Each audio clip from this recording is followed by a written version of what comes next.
अस्सलामुअलैकुम। रमज़ान की आमद है और रमज़ान में रोज़े के दौरान प्यास मामूल से ज़्यादा लगती है।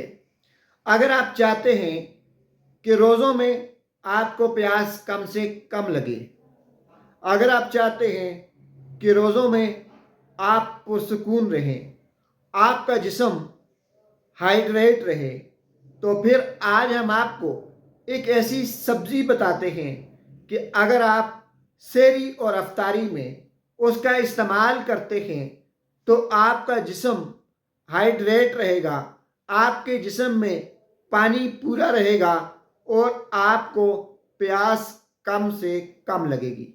नाजरीन, उस सब्ज़ी को कहते हैं खीरा। अगर आप रोज़ाना सेहरी और अफ्तारी में इस खीरे का इस्तेमाल करते हैं तो आप प्यास से बचे रहेंगे, आपको प्यास बहुत कम लगेगी, क्योंकि खीरे के अंदर अल्लाह ताला ने ऐसी खुसूसियात रखी हैं जो कि जिस्म में पानी को पूरा करती हैं। आपके जिस्म में जब पानी पूरा होगा तो आपको प्यास कम लगेगी।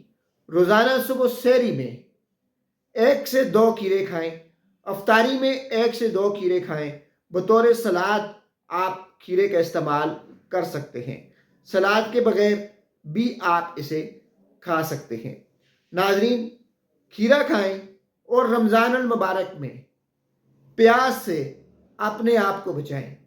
रोज़ाना 2 खीरों का इस्तेमाल आपके रोज़ों को, आपके रमज़ान को पुरसुकून बना देगा और आपके जिस्म में पानी की कमी को पूरा कर देगा। शुक्रिया।